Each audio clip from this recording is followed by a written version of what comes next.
Welcome to Breaking Battlegrounds with your host, Sam Stone. Chuck Warren is out of the studio today. I think he and I are switching shifts lately, but our first guest up today is someone I am very excited to talk to. Dr. Keith Ablow is the co-founder of Help22.org, New York Times bestselling author, frequent speaker, and guest on psychological topics across the national media spectrum, former Fox News contributor, and he also runs paintopower.com, his counseling and life coaching platform dedicated to personal and organizational empowerment. Dr. Ablow, welcome to Breaking Battlegrounds. Hey, thanks for having me, man. Good to see you, Sam.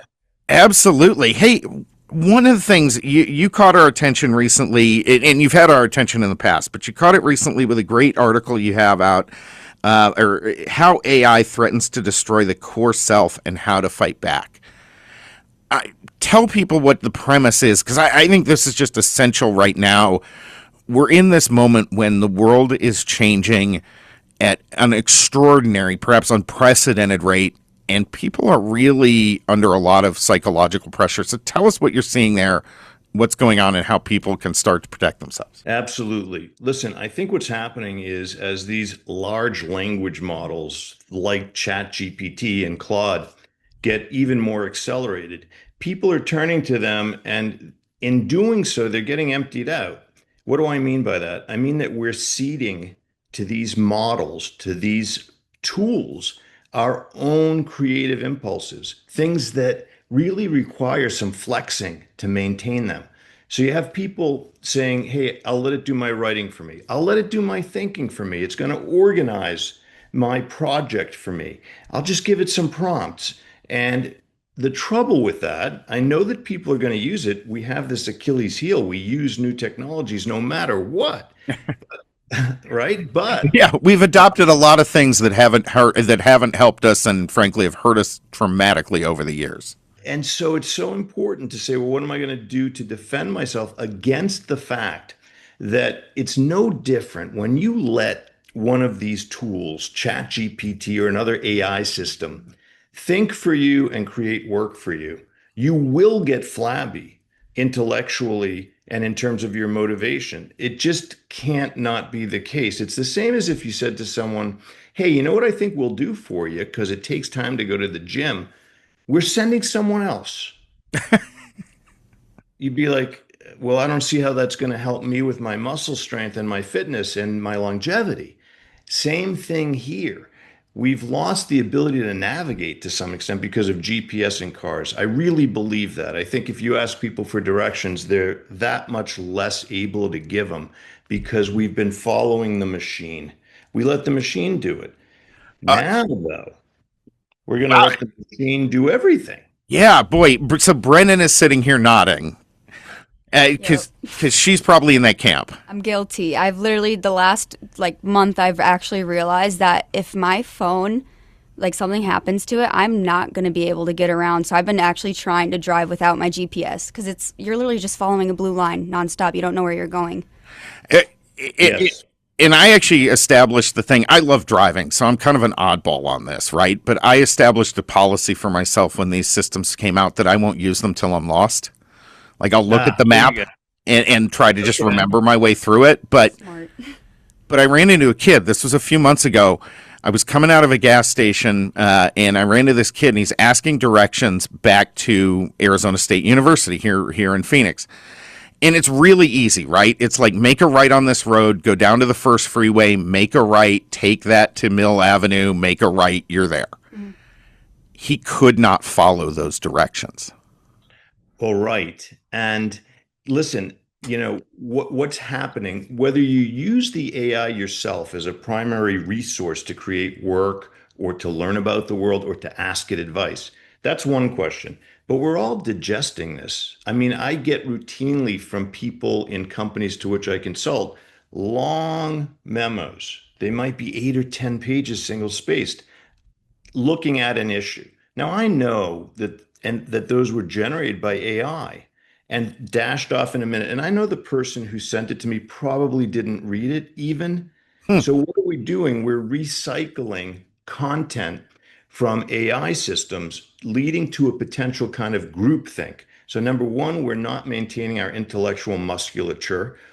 or our empathetic musculature, by the way, because people are turning to this for advice.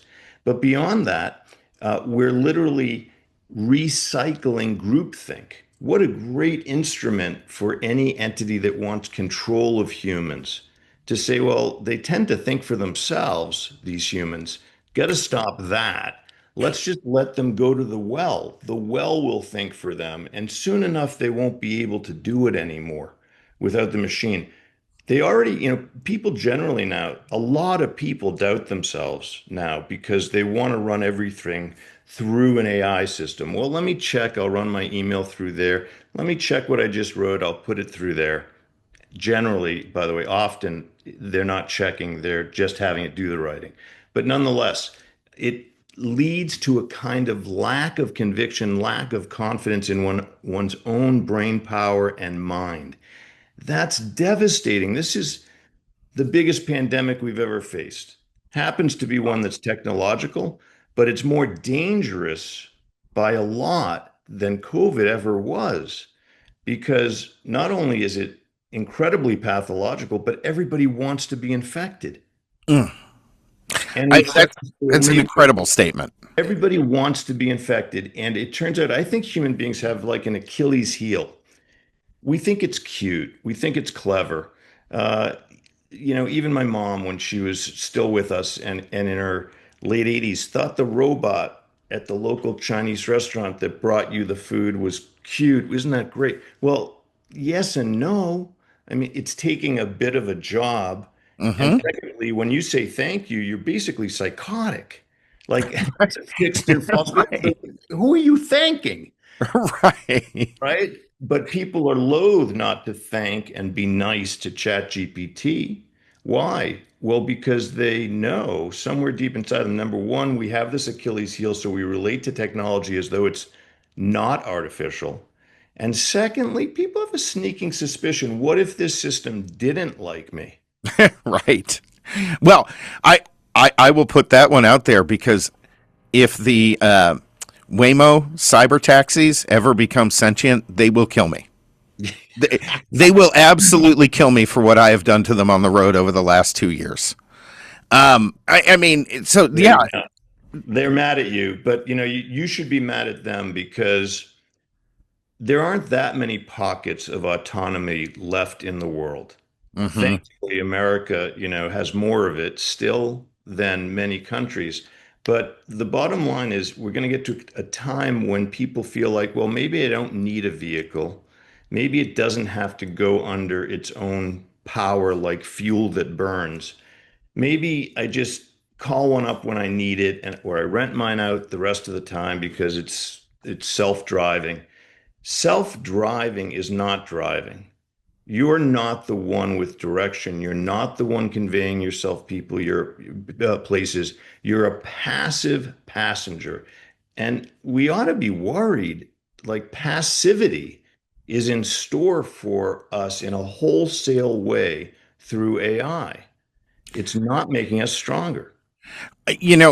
I agree 100%. I wonder in sticking with the driving model, like I'm probably my insurance company's least favorite guy because when I get a car, I turn off most of the electronic safeties, like rear cross path detection and blind spot monitoring is all I'll leave on, right? Um, Excellent. but Yeah. you see these accidents. It doesn't seem like accidents are being reduced by all these technologies out there. It's just that people are trading their accidents for the machine causing accidents. I think that that's true. And uh, there's an over reliance on the technology that's putting us to sleep individually and collectively. Literally, sometimes I'm sure people fall asleep. Hmm. Vehicles are self-driving, but we're being put psychologically to sleep. And it's becoming more and more important, by the way, to find yourself and really define who you are as a person and what you really believe, because that's under siege. And we should think of it that way. What is your immunization going to look like? Are you going to get into psychotherapy? Are you going to start meditating? Are you going to get out in nature? Uh, are you going to get a dog? What are you going to do to ground you in reality and stay in yourself. First, finding it is a high thing to do anyhow. Becoming the person you were meant to be from all time, it's, I think, one of the best things you can do with your time and your effort. How many people do you think really achieve that? I think that it's a quest, it's the quest of a lifetime. I think too few people try, and a large proportion of those who try can get a significant part of the way there. Now, how do they do that? It's a question of narrative. Most of us live our lives, I like to say, as they open a novel to page 111, you read to page 269. So you read 111 to 269, and someone says, "Hey, do you want to finish writing the book?" You're like, well, wait, I kind of would like to know what's in those 110 pages I didn't read, Hmm. because I may do things that are completely out of character in the last chapters of the book. And also, I may trip over myself because maybe there are weaknesses back there that I could easily deal with if I knew about them, but I don't. Now, it doesn't take that long as long as you're with a determined uh, therapist or life coach or whatever it might be to do that work, to bring back the pages that have been forgotten or run away from, because human beings have this tendency, we tend to run from the things that were distressing to us, but we remember them like with the hearts of an 11-year-old or 9-year-old or 14-year-old. These things aren't threats anymore, but they feel like it. So we tend to shut the door and say, I don't want to look at that, the relationships that were suboptimal for me, or the traumas I experienced, the losses I went through. No, you do want to look at that, because if you're on the run from it, believe me, you're going to run to more of the same, because that's how humans work. We tend to go back to the same things until we see them for what they were and decide on other paths. We are awfully good at repeating our mistakes. Dr. Keith Ablow, we're going to be coming back with more from him here in just a minute, folks, so stay tuned for that. If you're not already, make sure you go to breakingbattlegrounds.vote, get signed up for our podcast. We're on Substack, Spotify, Apple Podcast, everywhere you go, we're there. Make sure you sign up. If you like this show, give us a nice 5-star rating, share it with some friends, and be sure to check out those segments, because you don't want to miss Bee's Corner. She's got good stuff here every week, lots of great content coming right back here in just one moment.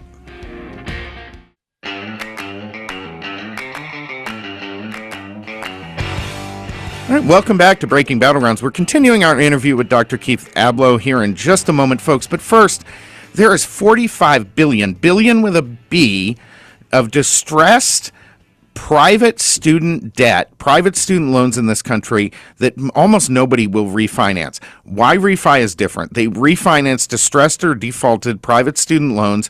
They provide you with a custom loan payment based on your ability to pay. The maximum interest rate is 6%. I mean, 6% in this environment right now is extraordinary. They can ensure affordability and financial relief. So when the payment on your distressed or defaulted private student loan is so big that you can't ever get ahead in your finances, give Why Refi a call. They're going to be able to help you. Give them a ring, 877-400-9989. It's 877-400-9989, or go to investwhyrefi.com and give them a call today. They will absolutely be able to help you out. All right, continuing on with our interview now with Dr. Ablow. Doctor, when we went to break, we were talking a lot about AI and the impact on that, and how people really need to start taking steps to protect themselves, their core self, from all of these digital intrusions. But there's been a lot of other psychological intrusions people have been under lately. I mean, people, I think, in this country and around the world, especially in the Western world, have kind of been insane the last few years. You've got COVID, this sort of political angst and rage. You have it being, families are being torn apart, friendships are being torn apart. What are you seeing there, and what do people need to do to bring themselves back from that? I think people are at a great distance from the truth. And unfortunately, we've been fed all kinds of untruths that we're encouraged to believe, like countries don't need borders. Why do you need that? Listen, gender, it's not clear what gender you're born when you're born. Yeah. Okay. Um, Right. okay. Or that, we're told that Donald Trump is not successful. He's not a successful person. He's a failure. Failure. Wait, he's a multi-billionaire. He's been an Emmy Right. winning TV person. I bought a tie or two from his collection. They were fabulous, by the way. Those are great ties. And I mean, look, I legitimately, he's one of the most successful people on the planet. Period. You may not like it. Somebody might not like him, but to basically say a complete falsehood about the person and then generate all kinds of legal cases that are completely false. We are being fed a steady diet of anti-reality. And that's a very, very toxic mix that we've been force fed for a long time. That's the reason why it was so healthy for the president to have the MMA contests on the front lawn of the White House. Why? One, it's real. Uh, Mhm. you get in that octagon, I think it's an octagon, and you have a certain amount of time to perform, and you have to, and you can't fake it. It's not WWE. It's not Right. fake. It's real. Right. There's something about the contest and the potential for injury. People may not like that, but right now we're being gutted in terms of our feelings of being centered in ourselves and in our bodies. So it's good to see real battles. And generally speaking, we think of that as a kind of masculine enterprise, at least when men are fighting on the front lawn of the White House. And that's good too, because the president is hated for being a masculine man. Hmm. People really dislike it. Man, he eats Big Macs, and he doesn't use flowery language. He's given to sometimes saying an obscenity. Good. That's so great because that's real, and people voted for it because they don't really want to be put to sleep. They don't want to be fed a steady diet of fiction and turned fictional themselves. And that's what's happening. That's why the president's 2 terms in office have been, I think, I like Tony Robbins, but this is the free and best self-help seminar that the country has ever been treated to. Do what Donald Trump does in some measure, identify the characteristics of the president and cherry pick the best ones and see if you can live up to some of those things. We all go through things. I've gone through my own challenges, and I remember thinking to myself during some of these trials and tribulations, hey, it's okay if I'm like 35% as strong as the president, but I don't want to be 3% as strong. Hmm. So I got to hang tough here. It's hurting me, but I'm not going to stop moving forward. I'll take the challenges. I think millions and millions and millions of people are doing that. And that's why when he stood up after being shot and said, fight, again, a real, genuine, inspiring moment involving real injury, pathos, danger. That's the antidote to ChatGPT and Facebook. And it seems like 50% of the country is getting that therapy, right, from this moment. There's a third of the country, though, and I'm going to call out some of they seem to be searching for this authenticity, but not only are they not finding it, they're finding the exact opposite. So, like, you look at the Democrats that are flocking behind James Tallarico in Texas and Graham Plattner in Maine. Look, I am not a Christian, but Tallarico's version of Christianity is so perverted and twisted. I have a hard time even understanding how anybody in that state can't see through him. And Plattner's entire persona appears to be a construct, and the real Mhm. portions of it are kind of terrifying. What is happening there psychologically? I think that we have among us the myth of the vampire is the best metaphor. We have a third of the country who have become the walking dead. They need your blood in order to continue existing. They want to take your sense of autonomy and do away with it. The only way they can feel effective and alive is if they take away your sense of self and your sense of truth. It's not enough that they don't have it. They have to feast on yours. And then what? Cede all of their decision making to a big thing like the state, because then at that point, the only way that they can feel like they exist is en masse. They're Mm. not generative, they're not creating things. Vampires don't make things, they drink things, right? They Like drain. our blood. Yeah. Exactly. And so I think that that's what's happening is that unfortunately these progressive policies have created untold millions, a third of the country, as you say, of essentially vampires, the walking dead, and they don't want the truth and they are averse to it as they would be to garlic or a cross, Wow. right? That's I'm gonna stop you there and because that's amazing. We have just about 30 seconds left here in this segment. Dr. Keith Ablow, how do folks stay in touch with you, and how do they reach out to you for help? Because right now, I've said for a while, we need people in the mental health profession who aren't coddling psychosis. There you go. So keithablow.com. I make it easy. And you can just send an email from there. I'll get it, I'll respond, and I'll try to be helpful. Beautiful. Dr. Keith Ablow, love to have you back on the program. This has been a fantastic segment. Folks, stay tuned. We have more great content coming up here on Breaking Battlegrounds right after the break. We will be back in one moment.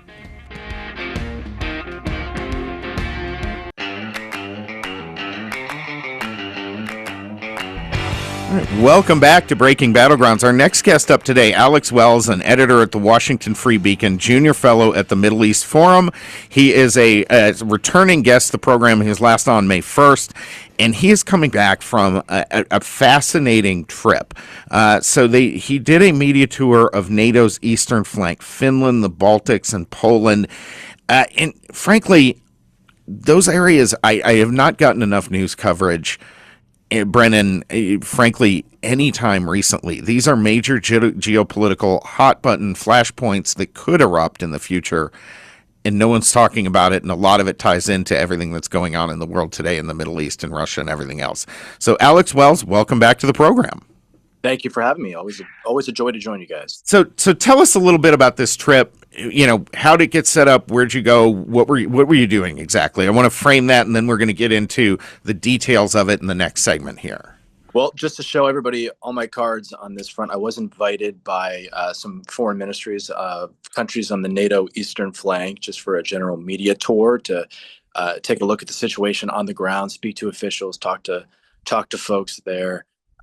And we started in Finland, and then we all split up our group, and we went across the Baltics into Poland. And the plan was to head into Ukraine as well for a few days. But really, when we were thinking about joining and crossing the border, things really escalated, especially in the west of Ukraine. And I just think it got to a point where they didn't feel comfortable ferrying us in anymore. So 1, 2, 3, Finland. For me, I went to Latvia. I spent time in Latvia and Riga, and then Poland.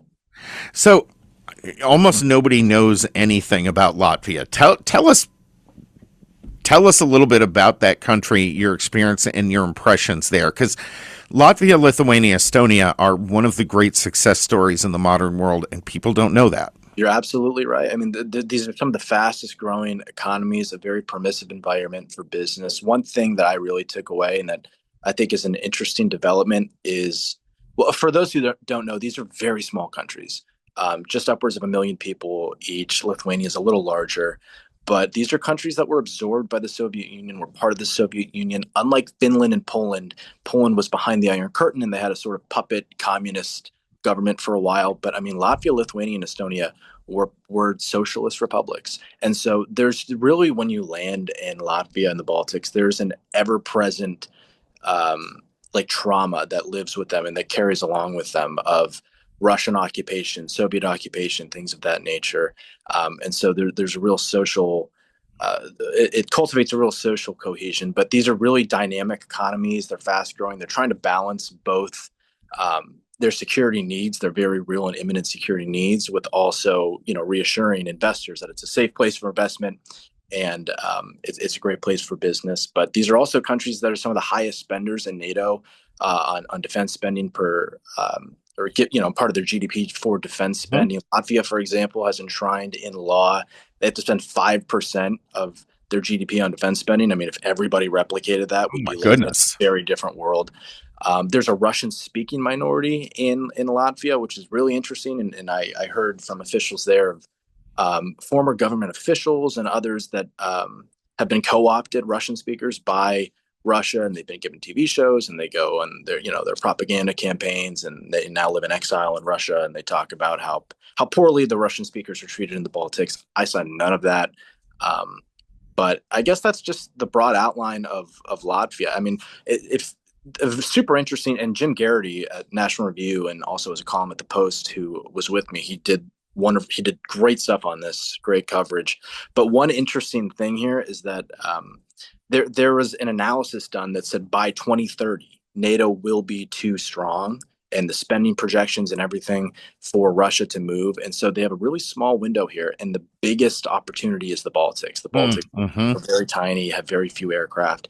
And so there is a real lingering fear here that if Putin certainly absorbs Kyiv, but also if he gets tired of it and wants to move along, the Baltics are the next opportunity for him.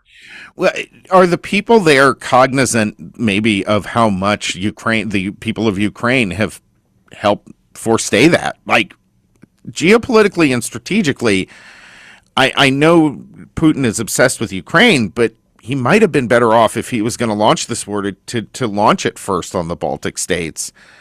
I think they kind of got pretty lucky there. I think you're right, and no, I mean the Baltics really see Ukraine's fight as theirs. The solidarity is incredible. I mean, some people were almost moved to tears recalling the eve of the Russian invasion into Ukraine, and they really treat their fates as intertwined with theirs. It's an incredible outlook when you go and to see the attitudes of regular people. But Ukraine, by the way, like going down the path you were talking about there, Ukraine has almost become a net security provider. I mean, we've seen they've revolutionized drone warfare. They're sending drones, exporting drones to the Gulf to help Gulf allies in the struggle against Iran and to repel some of the Iranian attacks. Ukraine has done their rise has been extraordinary. I apologize to cut you off. We're going to break right here. We're coming back. The 6-minute segment throws me and every guest we've ever had on the program.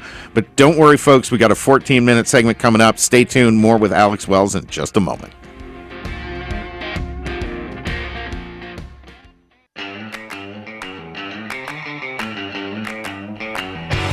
Welcome back to Breaking Battlegrounds with your host, Sam Stone. They're continuing on now with Alex Wells, editor at the Washington Free Beacon, junior fellow at the Middle East Forum. Follow him on X at WellsAlex. We're talking about a trip, a media tour he just made, which is fascinating, across Finland, Latvia, and Poland. And we're talking about the changes that are coming to NATO, to that part of the world, to Eastern Europe, really as a result of this Ukraine war. And I'm going to be honest, Alex. Well, there's plenty of audio tape, so I can't not be honest here. I said a couple of years ago, I thought by now Ukraine would be done. They would just simply not have the population to continue this fight against Russia. But as you pointed out, they may well be in a much stronger position today than they were 2 years ago, and that position is strengthening all of Eastern Europe and NATO.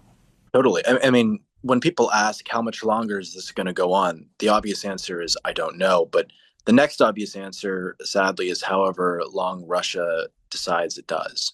And the reason for that is they have such escalatory dominance in this theater, where they have superior stockpiles, superior manpower, and most of all, a superior threshold for pain and suffering and tolerance, where they don't really care. I mean, I talked to officials all across Europe, I'm not going to say where, but who said that bodies of combatants are being pulled up who had almost plastic helmets on. I mean, Russian casualties. Yeah. And some of the artillery that North Korea is delivering are so old and so dated that it's actually blowing up in the chambers before they can be launched. Not to mention, these aren't a whole lot of ethnic Russians dying in this war. Putin is pulling people from all reaches of the continent, from Siberia, from Chechnya, from the Caucasus here. And for them, it's they're signing a death warrant.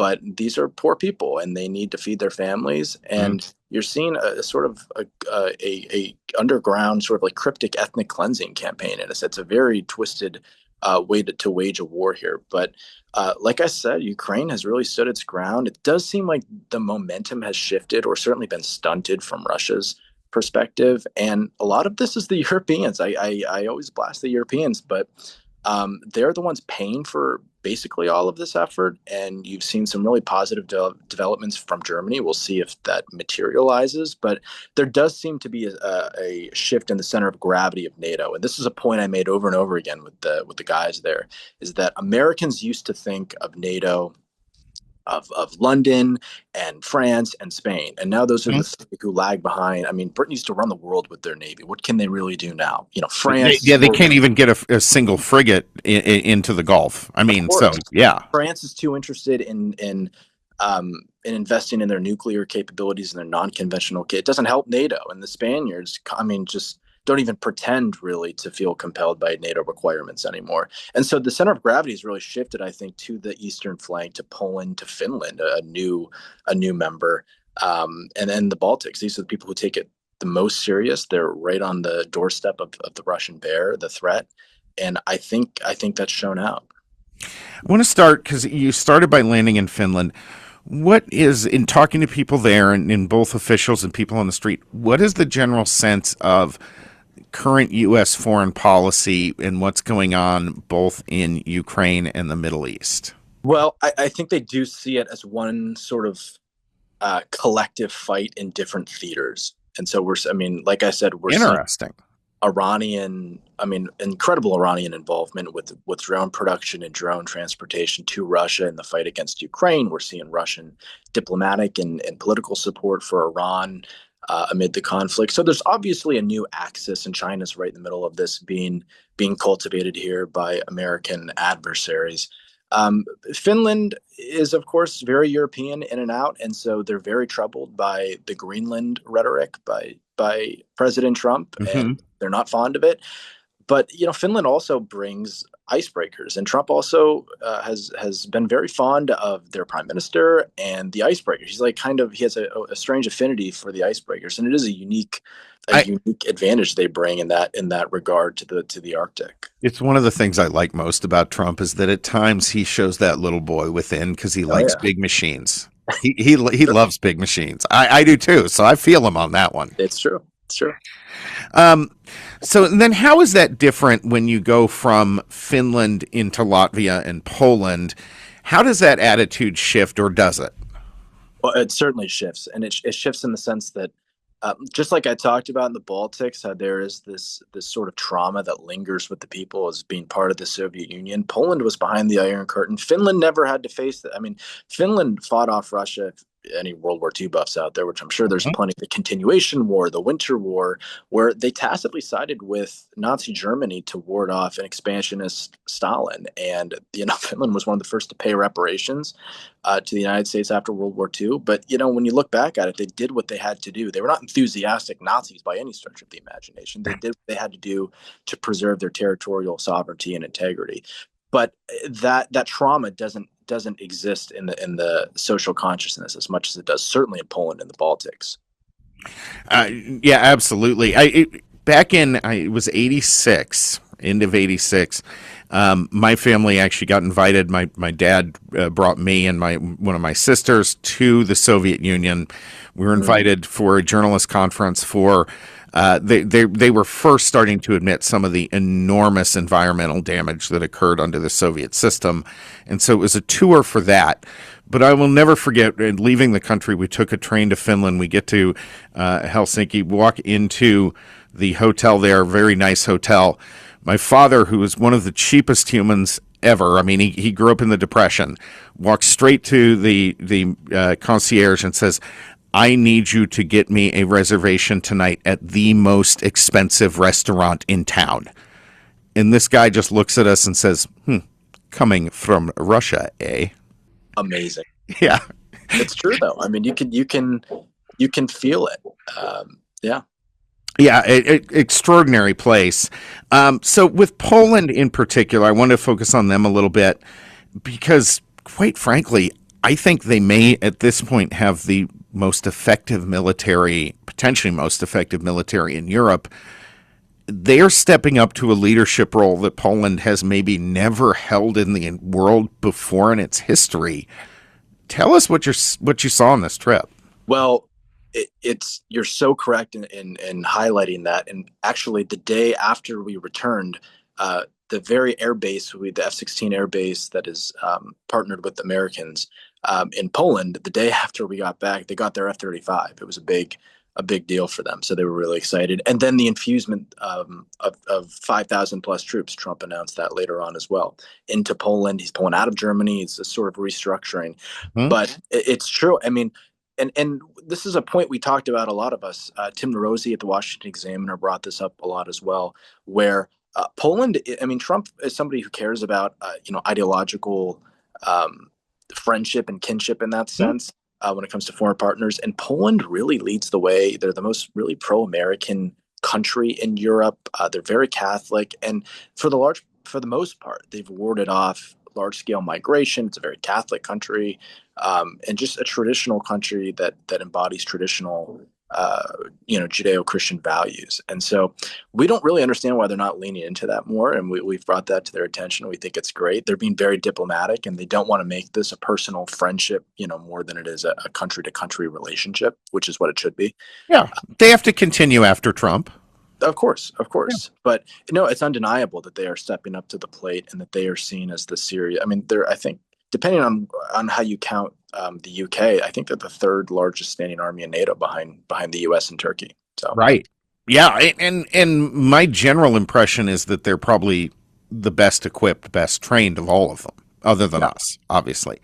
Want to shift a little bit. Obviously, the Iran deal that Trump just made, which I kind of think will come apart because Iran has never shown much interest in maintaining these deals. How is that being seen in some of these countries? I know you came back before all this happened, but do you have any impression of how the Eastern European bloc is seeing what's going on with Iran? So this is another sort of decade-long development that's very interesting. Is some of the more pro-Israel voices coming from Europe now are all in Eastern Europe, where if you said that Wow. 40s, 50s, 60s, you would never believe it. But No. but it's true. And again, the Iran deal, I'm not panicking yet because America is not in a desperate situation here. We've been spared. We're very insulated when it comes to energy prices for them, certainly compared to the rest of the world when it comes to the disruption of flows and logistics avenues. So that's a real concern for them, and it's a political concern. Trump lashed out a couple times at NATO, and he wished that they were helping out more in the Strait of Hormuz. But you go to Poland, and they're like, "What do you want us to do? We're a landlocked country that Right. and the port, the Latvians are like, "What? Huh? Yeah. Our vessels are equipped for the Gulf of Finland. How are we going to get?" So it was funny, but they've learned to navigate the sort of political turbulence that comes with Trump and the ups and the downs, and they're looking for stability more than it's kind of like tariffs. If they understand what's coming, they can adjust and adapt. But it is the unpredictability that I think that frightens them a bit. Which makes a lot of sense. How big is Poland's role in what's going on in Ukraine right now? Oh, it's huge. I mean, Poland is, and the Polish and the Ukrainians have had fraught relations in centuries past, but certainly they're one of the bulwarks behind the Ukrainian effort against Russia. I mean, because it sort of seems a collective fight here. I visited the Polish-Belarusian border, which is highly militarized. If you recall, in 2022, there was a very big incident where the Belarusians essentially opened the floodgates of the border and just let, I believe it was 4,000, I could be wrong about that, but thousands of migrants just swarmed the Polish border. They weren't prepared for it.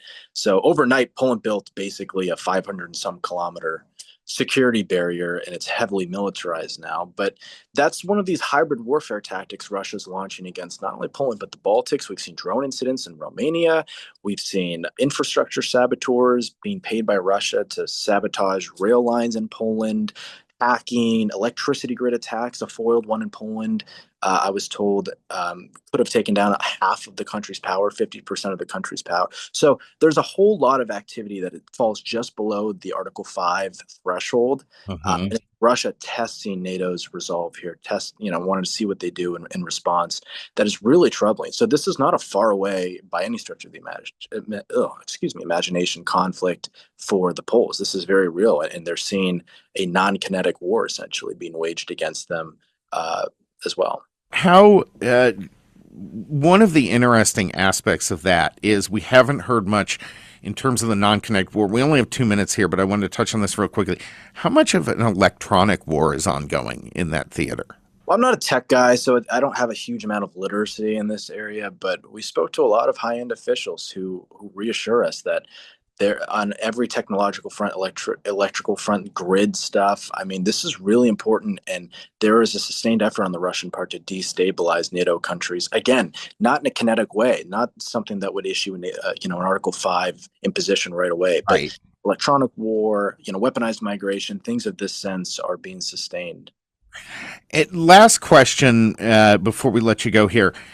What is China's role in all this? Like, where are they? And how do these countries view China? Because there's a lot of Chinese tech that's ending up getting shot at Eastern Europeans right now. There is, and there's a growing movement in Europe that recognizes this, and they're barring certain Chinese vehicles from military bases and Chinese cell phones from sensitive areas, and so there's a general recognition of this. But just like with America, it's a hard not to untangle yourself from with the Chinese economy.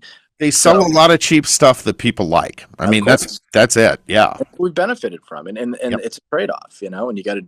But I mean, China is a stalwart ally of Russia at the moment. I don't know if it's an incredibly organic relationship. Historically, not at all. I don't know how durable it is, but it stands right now that they're pumping up the Russian economy, and they're the real lifeline here and giving it oxygen. So the Europeans recognize this in the East. Alex Wells, thank you so much once again. You were fantastic. We really appreciate having you on the program. Folks, follow him on X at Wells Alex. Breaking Battlegrounds will be back on the air next week, but if you're not already, again, go to breakingbattlegrounds.vote, get signed up for our podcast portion. We are wherever you get your favorite podcasts. Subscribe, share, give it a 5-star review. Brandon's smiling at me because I always forget that last part. Breaking Battlegrounds will be back on the air next week, but if you're tuning in for the podcast, you get Montana AG Knudsen. I always get his name wrong. Next week.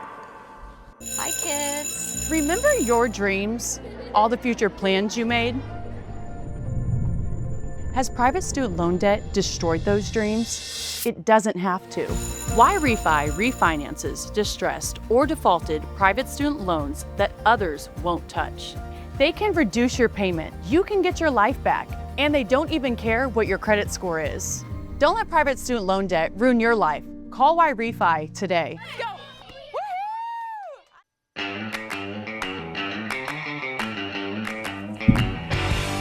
Welcome back to Breaking Battlegrounds. Our next guest up today, Montana Attorney General Austin Knudsen. He has been a frequent guest on this program. He was first elected in 2020, re-elected in 2024. He is doing amazing work in Montana, representing the people there. Austin Knudsen, welcome back to the program. Hey, thanks for having me. So I'm I'm jealous. So I'm just going to start right here. You were at UFC 250. I was. It was pretty awesome. Oh, dude, I'm so jealous right now. Tell us about what was that experience like? Well, I mean, I've been to DC a few times in my life, and was there briefly as an intern, 25 years ago. But to see what the president brought in there, the spectacle, the size of it, I mean, and it was packed. I think probably the funniest thing to me was the anti-rally. So literally just across the street. Towards Washington Monument, there were these protesters. There was like 20 of them. and you almost felt kind of bad for them. Their pink hair, and the average age was like 77. And they're holding their signs and screaming at 80,000 plus Trump fans, UFC fans of all creeds, of all races, of all ethnicities. I mean, it was awesome. It was a huge event, and it was a ton of fun. I I'm so jealous. I would love to have been there for that. That is just awesome. All right, moving on to the real stuff, however, here. You have just joined the Trump administration's anti-fraud roundtable. Tell us what's going on there, because I've said for a while, since some of this stuff started coming out with Nick Shirley in Minnesota and some of the others that have been exposing this, they are more vulnerable in certain states than others, but a lot of these are just federal programs, and the vulnerabilities are going to be nationwide. Yeah, well, especially after COVID, since Obamacare, I mean, that just truckloads of cash from the federal government has been coming to a lot of these state agencies.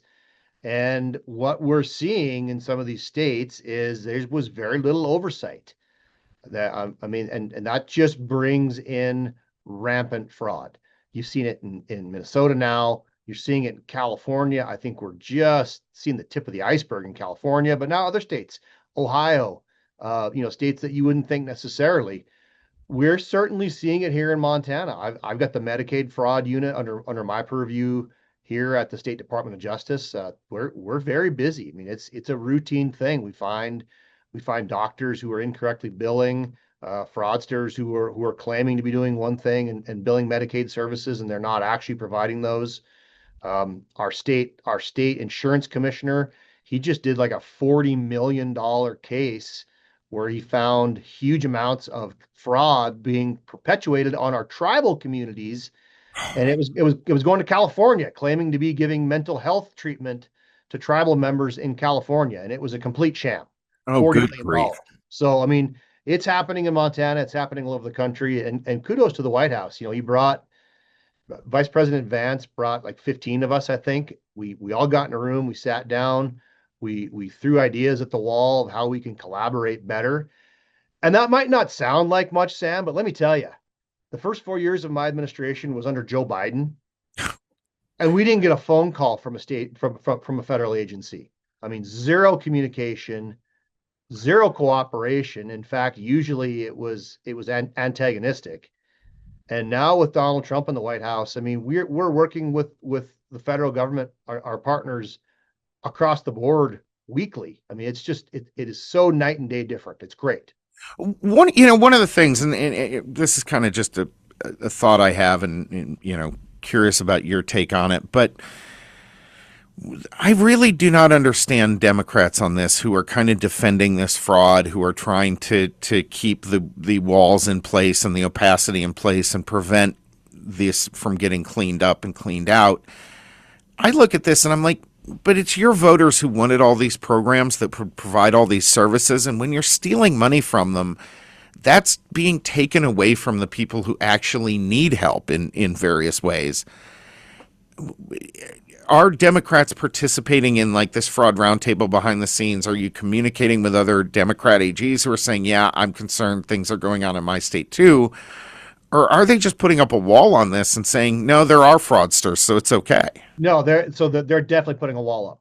So I will tell you, had I been the vice president, I would not have invited the Democrats. J.D. Vance is a better man than me. In the spirit of bipartisanship and trying to just tackle fraud, he invited Democrat AGs as well. None of them showed up. None of them showed up. Two of them sent staffers. Then, to their credit, those staffers at least came. The Democrats tried making a press spectacle out of it. Oh, it was too late notice. We couldn't get there. The White House only gave me like 5 days notice. Okay. Oh, come on. Look, yeah, we still managed to get 15 AGs there on the Republican side. Yeah, nobody has a tough time making it to Washington, D.C. for a meeting with the president or the vice president on short notice. That is a joke. Well, and especially on such an important issue, right? Yeah. I think the fact that they didn't show up speaks volumes. Whether it's a power thing, they know this is funneling money to their voter base. Whether it's just Trump derangement, we've certainly seen that. Whatever this president says or does, these people just stick their fingers in their ears and scream and do the opposite. So I can't tell you why. I can just tell you it's pretty disappointing that none of my Democrat colleagues showed up. That is insane. I mean, this should be one of the most unifying things in the country right now is let's all get rid of this fraud and save money and have better services from our government. That seems like about the easiest thing people could unify over, and yet that's not happening.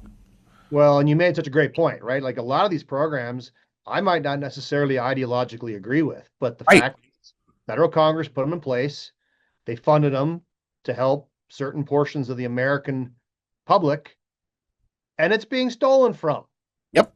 Forget about whether you agree with the program or not. The money's being stolen Right. by fraudsters. This is a problem.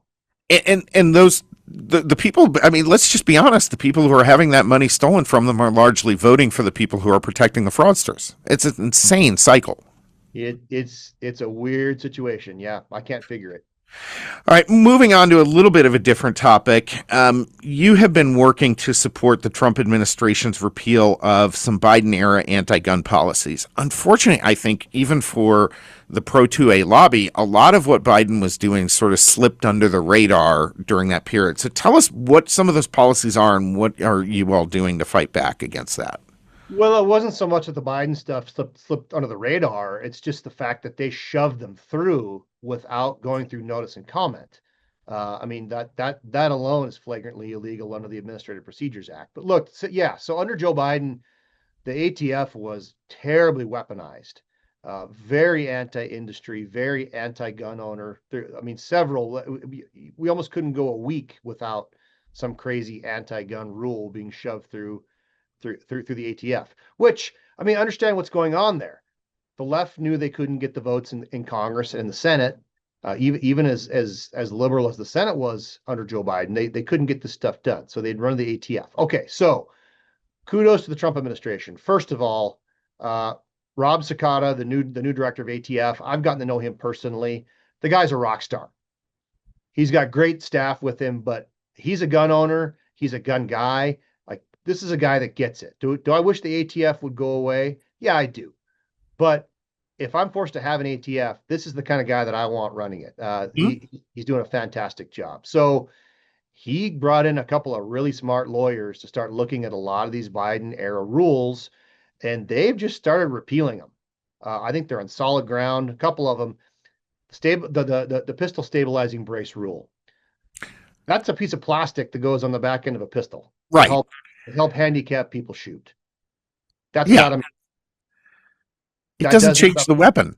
It does not change the platform at all. It operates functionally the same. That doesn't somehow make it a machine gun or a class 3 or a short-barreled rifle. That one's gone. The engaged in business rule, that one was huge for guys like me. You got a lot of gun owners, a lot of gun collectors. I mean, maybe you buy a duck hunting shotgun, you try it out, maybe it doesn't fit right. Maybe you can't shoot. You can't hit anything with it. It's too long. It's too heavy. You don't like it, whatever. As happens every single day. Maybe I advertise and I sell that. I trade it. I give it to my kid, whatever. The Biden administration says, I am now a gun dealer. I am engaged in the business and I have to have a federal firearms license. And if I don't, I'm a felon. That's bonkers. Whoa. That one flew under my radar. Holy That was cow. a huge one. I mean, you talk about millions and millions of Americans who do this routinely. You know, guys I've done this. Absolutely. People that aren't, they don't own a store. That's not their daily job. That's not how they create an income. They just maybe buy something that doesn't quite fit. They don't like it, whatever. And you want to trade it or sell it, just like you would any other piece of private property that you own. And suddenly that means you have to have a federal firearms license. So that rule is now gone. That's a huge one. Wow. Yeah. That is enormous. I am surprised I missed that. I'm kind of kicking myself here, but I mean, like my personal example, I went and bought a Glock. It was the first Glock I've ever owned. I found I did not like the double trigger. I like a traditional safety. Yep. And so I went and sold it.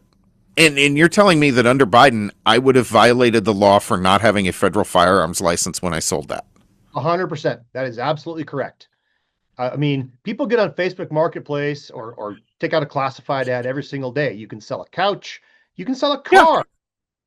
So, I mean, when you sell a used car privately, are you required to be a licensed automotive dealer? No. No. More people are killed by cars than by firearms in this country every year. I mean, this was just a flagrant anti-gun attempt to slap down gun owners. So, I mean, that one, like you say, I think a lot of people weren't aware of that one, but that one was huge, and huge kudos to Director Sakata and the Trump administration for rolling that one back. Boy, that is enormous. That is extraordinary. All right, we've got a few more minutes left with you. I want to touch on a little bit of an immigration topic because this made the news across the country a little bit. You invoked supervisory control over one of your county attorney's offices. So lay out what happened there and how that works, because I don't think most people would understand that process. And Well, yeah, I'll try to be quick. So in Montana, we don't have DAs, we have CAs. They're elected county attorneys. We have 56 counties. Every county has an elected criminal prosecutor. I was one before I had this job, so I understand what that job does. Under Montana law, the legislature has given the attorney general, me, but all attorney generals, whoever's sitting in this chair, general sweeping supervisory control over all the county attorneys. Do we use it very often? No. Very, very rarely, in fact. I've only used it a couple times in my 6 years in office when I've got a county attorney that I think is acting overtly politically. That's exactly what happened here. Everybody's heard of Bozeman. If you've watched Yellowstone, Bozeman, Montana has become kind of a chic. It's kind of the new Vail. I mean, we call it Bose Angeles because I'm so sorry. I lived in Montana years ago, and that's just a disaster. There's more Californians in Bozeman now than Montanans, but that is what it is. Yeah. The politics have changed, and so we've got a county attorney there who is trying to play national politics, and she on her own interpreted state law and said, well, I don't have to cooperate with ICE because they're not a legitimate law enforcement agency. They're not a legitimate law enforcement agency? That is a policy that her office promulgated. I exercise supervisory control. I said, no, you will rescind that policy and you will cooperate with ICE. Because look, that county, that's Gallatin County, because of the growth, they've got a real illegal immigration problem there. We've got cartels, Mexican drug cartels, openly operating in Gallatin County. A lot of human trafficking, sex trafficking. This is happening in Gallatin County right under her nose. And in the sake of being woke and trying to play to her base, she's trying to play national politics and kick ICE out of her county. Anyway, I told her, no, you're not doing that. You will rescind that policy because I have the authority to do it. She can like it. She can not like it. She can stamp her feet and scream. It doesn't change state law. She has now run to our state Supreme Court to try to get our state Supreme Court to say, well, because this is a political issue, you shouldn't let the attorney general do this. That's really dangerous. If we let one county attorney try to buck state law, I mean, Katie barred the door. I think we're going to see a lot more of this. So this is at our state Supreme Court, and we're hoping they rule correctly here. In the entire legal field, the thing that concerns me most right now is this increasing and accelerating tendency on the left to view the law as whatever the politics of the day are. Oh, I think it's such a great point. And it's scary in Montana when we've got a historically very activist court. All of our judges in Montana are elected, but our state Supreme Court, especially, I mean, the trial bar, historically very, very liberal. They have owned those elections. We've got one of the most activist Supreme Courts in the country. Wow. I can show you the receipts. It's not good. It's gotten marginally better in the last couple of years, but she is 100% banking on the Supreme Court's ideological dislike for me for the hope that they'll rule in her favor. So I'm hoping the law prevails. This is not a controversial law. It's been in place for decades in Montana. I didn't write it. I mean, it's in place. So yeah, we're going to see what happens. So you just hit on the key point. Before we wrap up here, I wanted to touch on it's the law that's in place, right? I think we can all agree. We hear Democrats talk all the time about we need to protect our democracy. Well, maybe the single fundamental block on the bottom of the foundation of that democracy is rule of law. That whatever the laws we pass are, those are the laws that we enforce. And when you start going away from that, you open the door to a level of chaos this country has never seen before. No, it's such a great point. I mean, we need objective, hard truths, and that starts with your state legislature and the laws that they pass. I think everybody thinks that the federal government creates most of the laws in this country, but that's just not true. Your state legislature probably drafts 95% of the laws that affect you and govern you day to day. Those have to be objective. They have to be hard. They have to be set.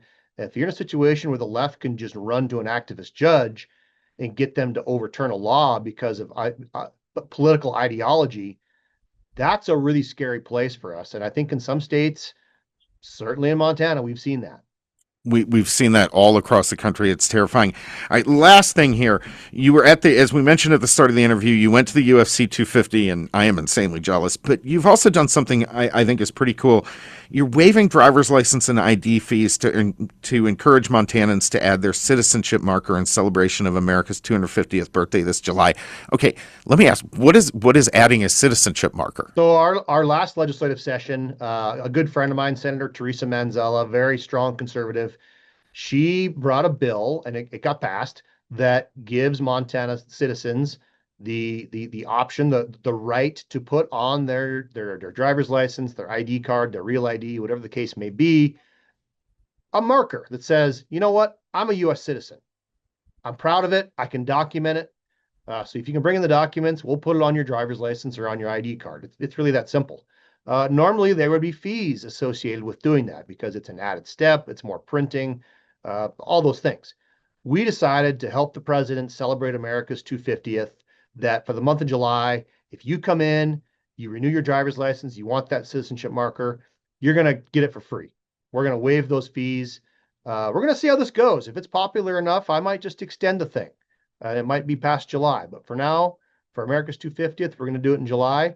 And it's one little thing we can do for customer service for the taxpayers of Montana. Come renew. We'll put the marker on there. It's a really cool American eagle that goes on your ID card or on your driver's license. And you just keep making me jealous. I can't exactly drive up there and have you slap that on my Arizona ID, can I? You can move up here. Yeah, and you know what? It's getting close to that. I do love Montana. You guys have a fantastic state. Attorney General Austin Knudsen, we always love having you on this program. Folks, follow him on X at MTAG Knudsen. Last word, AG Knudsen, anything you want to tell folks before we let you go? Republican AGs are getting it done. I mean, I'm the chair of the Republican AG Association, but look, I've got a lot of great colleagues. We're doing a lot of great stuff around the country. But Montana, we're out kicking our coverage. We're doing a lot of big things. It's great to have a White House and a federal government that's helping us, that's working with the states. That's just such a breath of fresh air, and they're doing great things. So glad to be part of it. Thanks for having me on, Sam. I appreciate it. Oh, always. We are always thrilled to have you on here. Love having you on the program. You're always fun to talk to. And thank you for the work you're doing, because it makes an impact outside of Montana, too. It helps everyone who's hearing this program, the fight you guys are putting up there. So much, much love and appreciation for that work. Well, appreciate you, too. You guys keep it up. You're doing a great job. Always indeed. Attorney General Austin Knudsen, always love having him on the program. Next up, do we have a Bees Corner? Do we have some music coming in here? Is it Gary next? Oh, we're going to do, I think we're going to do Bees Corner. We're going to bring Gary in after that, because I want to have a little bit of longer conversation with Gary here. Yeah. Murder, mystery, secrets untold. The truth gets set free when B gets a hold. Crimes where killers roam off free, or even ones where they get caught at the scene. From cold case files to headline news, she's breaking it all down just for you to come take a seat. Don't miss a beat. These crime corners where the stories go deep. All right. right, B, what do we got? Okay, so today's story is about Heaven's Gate's suicides back in 1997. This occurred. Okay, I'm no spring chicken, so I remember this. You remember this? Yeah. Oh, this one is so eerie. It got me. So 39 members of Heaven's Gate, it was like a cult or a religious group is what they said they were found dead inside a mansion in Rancho Santa Fe, California. And investigators later determined that the deaths had happened in waves over several days. So a little bit of that was background. okay. I'm going to stop you real quick, because that me. was the part that freaked me out the most about it. Like, okay, so if you go back to, I just blanked on the name of the other famous group where they all took the Jello shots or whatever and went out. But they did that all at once, right? So, like, everyone just dies at once. Yeah. These people actually, like, watched their friends and fellow cult members die and then chose to continue, like, in groups, continue to do it. It started with 15, and then another 15, and then 7. So the last 7 included the leader as well. So this started with a man named Marshall Applewhite, which back in 1972, he met this woman named Bonnie Nettles in Texas. And he was a former music teacher. He was in the Army. Nettles was a nurse, and they became the 2 leaders of what would become Heaven's Gate. So from 1974 to 1975, the group began performing like publicly and trying to form and get more people involved, and they taught that they were spiritual messengers preparing followers to leave Earth and reach a higher evolutionary level that they later called the next level. And the human group, or the group, used different names, including Human Individual Metamorphosis and Total Overcomers Anonymous, before becoming known as Heaven's Gate. But then Bonnie Nettles, she died in 1985, and after her death, that made Applewhite, he continued to lead the group, but he had to change the belief system because it was built on early teachings that both leaders would not die and they would just physically ascend. So that kind of like killed that little theory they were trying to push.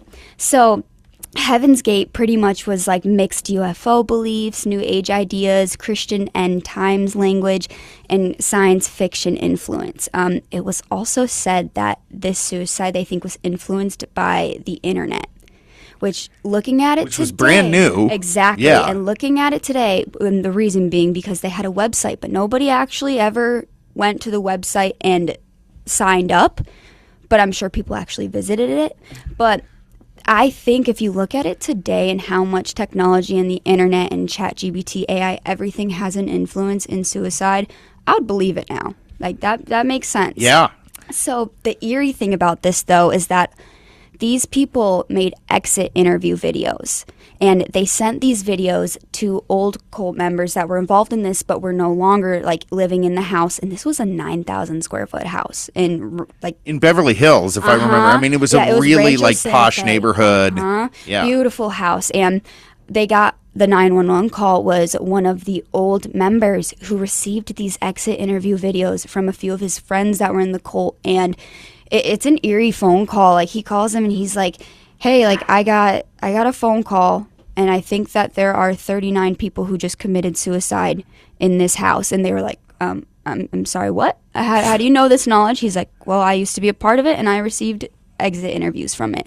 And even Applewhite. That's wild. Yeah, Applewhite did an interview too, and he was talking about how, are you ready to become like your next level human?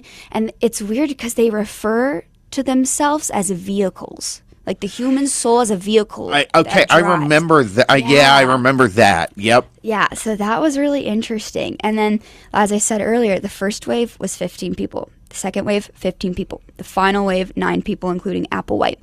But the way they died, they took the shot, they took some drugs, and they put a plastic bag over the head. But they were all wearing dark clothing, the same Nike shoes.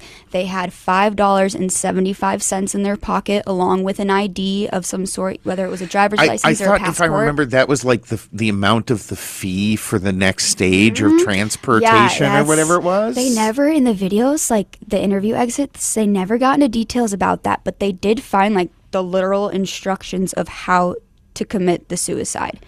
And they were all covered in like purple shrouds in a triangular fashion, where like the triangle like came down from their forehead, which was interesting. And they also, all of them had a bag packed neat and clean right next to their bodies. I remember that like they were going to travel on with their, yeah. It's so chilling. So a lot of people were looking into it, and nobody's alive to really like Nobody it. who was actually there at that point. Yeah, just previous members. Yeah. And I mean, they believed he was a con artist, but then why would he do it himself? I think he actually believed it. Yeah, if I remember, I didn't come across the impression that he was a con artist so much as these folks were just nuts. Yeah, you can kind of see it in his eyes. In the video, it's just, I don't know. I feel like sometimes you can see crazy in the eyes. Yes, you can. Yeah. You 100% can. All right, B. That's a great. Any more on that one? No, that is it. Okay, that's it for today. That was a fantastic one. I remember that. That was wild and weird. Wild and weird. Yeah. All right. So we have one more guest up for today, folks. Welcoming back to the show, Gary Gigi. He's president and CEO of Gigi Capital. We got him online? Perfect. Hey, Gary, how are you today?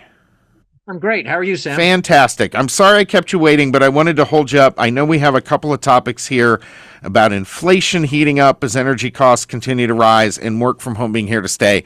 And I want to touch on both of those. But then if it's all right with you, because I know like the best financial professionals do, you really stay on top of everything going on. And obviously, hot news this week, want to touch on some SpaceX before we let you go here today. So starting off with the inflation, what's going on in that market right now? So like I've been saying publicly for a while now is that without a doubt, the war in Iran has led to higher oil prices, therefore higher gas, heating oil, all of that. And so that feeds down into so many different areas just because if you're a company and you have trucks that are driving and you're spending more on gas, your margins are going to be hit. So inflation has creeped up during the time of the war, and I just said, consistently, I think this is temporary. We will wake up, someday, and things will be announced that it's coming to an end. So that's what's going on. Price of oil has come way down. Therefore, the price of gas will come down. But in the last reported inflation report for the month of May, that's our most recent data. It clearly showed that the inflation number had gone higher over the last year. However, when you dig into the numbers, you'll see that the core number, which excludes food and energy, most economists exclude it because it's so volatile. And it said that most of the other core components of inflation had actually cooled a little bit. So I don't have a crystal ball, Sam, but I kind of think that inflation has peaked for the year, and that hopefully it'll continue to come down for the remainder of the year. I get the sense that it's peaked for the year, but one thing maybe we should caution viewers on, perhaps I'm wrong about this, is I tend to think that the June numbers, when we get them, may be as high or a little bit higher than May. Like it's a trailing indicator, so you're a couple of months behind essentially, and that might have been the peak this past month. Yeah, that is very possible depending on when the data is taken. Even if the number for June is higher, I still feel seem to think that it's peaked. It's coming down throughout the remainder of the year, and that's going to help businesses of all types because their profit margins will begin to expand again, and people will start feeling better about their pocketbooks. Makes a huge difference, especially as we head into the holiday shopping and buying season, right? Sure does. Absolutely does. If people have more money to spend and they want to spend in the holiday season, they absolutely will. Fantastic. All right. Next topic here, real quick. Work from home is here to stay. I deal with this in the Maricopa Recorder's office because we have a lot of people who they were work from home when we came into the office, and we kind of did a hybrid and said you could take 2 days of work from home per week. And we haven't gotten rid of that because it's hard to hire if you're not offering that flexibility, especially for lower paying jobs. How's it working for companies now? Because there's a lot of back and forth on this. Absolutely, there is. I think you're right in that depending on whose research you're looking at, it will tell you that people are less productive at home. And when they get back in the office, they're more likely to be promoted. They're they're more likely to advance in the company. There's other studies that say that they're just as productive. Um, Jamie Dimon, head of JP Morgan Chase, said earlier this year to the JP Morgan employees, get yourself back to work now. I want you in the office 5 days out of the week. And so that was kind of an outlier. There have been some other companies that have done that. I tend to agree with the sentiment with which he's talking, which is that if you're in the office, you're going to be very productive and you're building relationships with your coworkers, which can lead to advancements and promotions and things like that. So I know that some people don't want to go back to work, and a hybrid scenario seems to be maybe where we're headed, where people work from home 1 to 2 days a week, but they work actually in the office for the rest of the time. I think if you can't get them back in the office full time, that hybrid is probably the best solution that we're going to go with going forward. But I do think that we are more productive when we're in the office. Well, not only more productive, I think you hit on something you were saying a moment ago, because I've seen this up close, right? The people who are working from home will get their basic work done. We don't really have a problem with that. They will get their basic work done, but they're not contributing anything outside of essentially checking those boxes, right? Right. Whereas that same person, when they're in the office, sooner or later they have an idea or some contribution to make in excess of checking those boxes, and that's the difference. I think you're right there. So when I started in this business a long time ago, my approach at that time was I'm going to be the first in the office. I'm going to be the last to leave. And so my intent wasn't to impress my boss, even though that did happen. My intent was I'm going to work harder than anybody else around me. And that shone through. And so I think that's one of the benefits that you get from showing up and working in the office is that the people that are in the position to promote, give advancements, give raises, things like that, they see somebody in the office working really hard. They're more likely to take that person, help them move forward in the company. And that's hard to do when you're working from home. Well, and you have a relationship with that person, right? The people that are in our office every day, I have a real relationship with. The ones who are hybrid, I have a lesser relationship with. And we've got a handful who, due to accommodations, are at home, work from home. I have essentially no relationship with them. I see them on a Zoom here and there, but that is not building a constructive work relationship. Absolutely. You're making my point is that, and this is primarily a younger generation type thing where they want this work-life balance that they have envisioned. I get that. And so, but I do think if you're serious about your career, I'd probably be in the office more than out of the office. Yeah, 100%. Absolutely true. Okay, last thing, Gary, before we let you go, because obviously this has been huge news and everyone's talking about it right now. SpaceX just had its IPO. Uh-huh. What do you see there? Because it's an enormous valuation that it's coming out with. And lots of predictions of collapse on one side and explosive growth on the other. What is your take on the next 5 and 10 years for SpaceX? Okay, so I'm not going to give any stop picks in terms of saying someone should go out and buy. No. I'm looking at your analysis of this company in terms of its economic growth as an industry.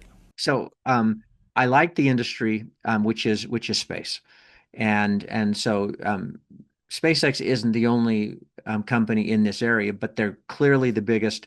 And from my perspective, it seems as if the most dynamic part of this business is what's called Starlink.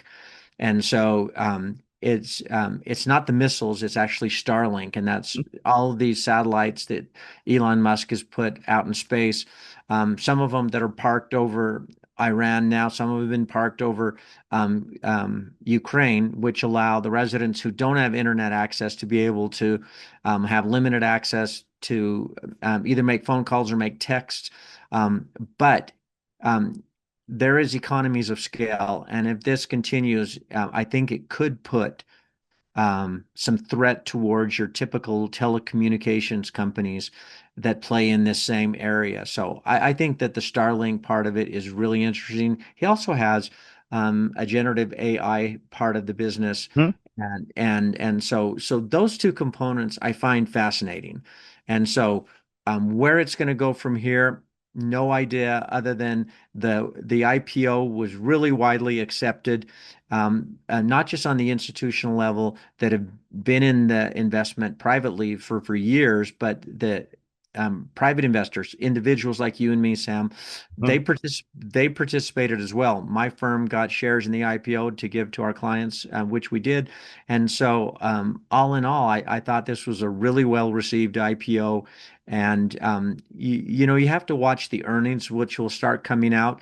So I would say that if someone is looking to get into SpaceX, why don't you follow the stock for a while?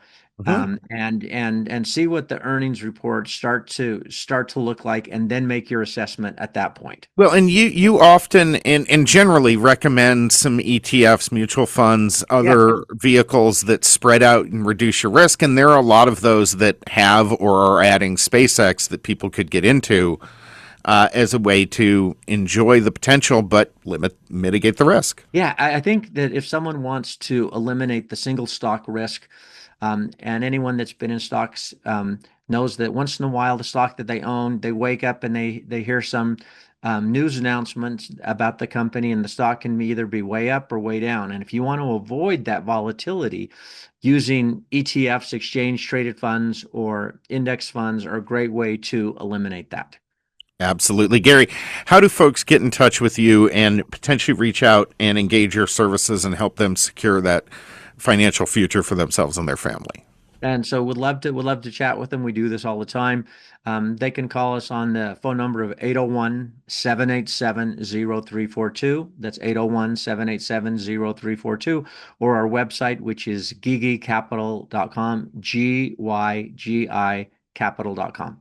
Gary Gigi, always a pleasure having you on the program. Thank you so much for joining us once again, and as always, for the fantastic advice. Have a good weekend, guys. Thanks very much. You as well. All right. Jeremy, before we wrap up here, I got a soul-crushing confession I have to make. I didn't know if you were going to do it, but yeah, let's hear it. I'm doing it. Listen, many of our listeners may know that I was born and raised in Boston. All right. For those who are not born and raised in Boston, there are two religions, or at least when I grew up, there's two religions essentially in Boston. There was Christians, and there's our sports teams. Yep. Okay. And the devil in the sports team version of religion are the teams from New York. They are the devil. The Yankees, the evil empire, the Mets, the Giants, the Jets, the Knicks, the Nets. We hate them all. So I have to make a terrible admission here. I rooted for the Knicks. Oh. I was rooting for the Knicks. Hear that, Boston? I know. I don't know if I still have my Boston card at this point. Boston's disowned you. Well, okay, so but here's the thing, Jeremy, you're a sports guy too. Brennan, you like this stuff. I mean, so they were likable. They're very like Brunson is very likable. likable. Brunson and Josh Hart are fantastic. The jokes, the way the team's going back and forth. Even Karl Anthony Towns, who was kind of a jerk in Minnesota by all appearances, maybe not to his teammates and like people who knew him, but outwardly, suddenly this guy's like one of the most lovable, likable guys in the NBA. And it helps that it's the San Antonio Spurs, because I live in Arizona and we've not liked the Spurs for a long time here. That is what it is. But Victor has kind of become a villain after this too now. I know. He started that series as like the Wembanyama Saint and ended it as the Wembanyama Devil. Yeah, a darling to, I don't know what we got now. No, this is painful. I mean, honestly, Jeremy, who are you? Come on. Who were you rooting for? the Knicks. Yeah, they are. Brennan? The Good Knicks. vibes. You had to. Oh, you you had to. did. It's history. It's culture there. All right, They've so been waiting 53 years. Yep. Yeah, I don't care about that. They can wait 153 years. They can wait 353 years, There and it we would have go. been fine by me. All right, you're back. All right, yeah, I back. feel better He's now. back, All right, Justin. folks, that's it. That's a wrap. Thank you so much. We love having you join us. For everyone, fantastic guests today. Absolutely fantastic guests. We always love having all of these folks on the program. Breaking Battlegrounds will be back on the air next week. Stay tuned. Stay in touch. Download, 5-star, share. Get this content out there because that helps us keep bringing it to you every single week. And we got tons more stuff coming online right now. We've got tons of writers on Substack. B is doing these really great little segments you can catch on all our social media. You want to check those out. So don't miss all the good stuff. Sign up, share, subscribe, 5-star it. We'll see you next week.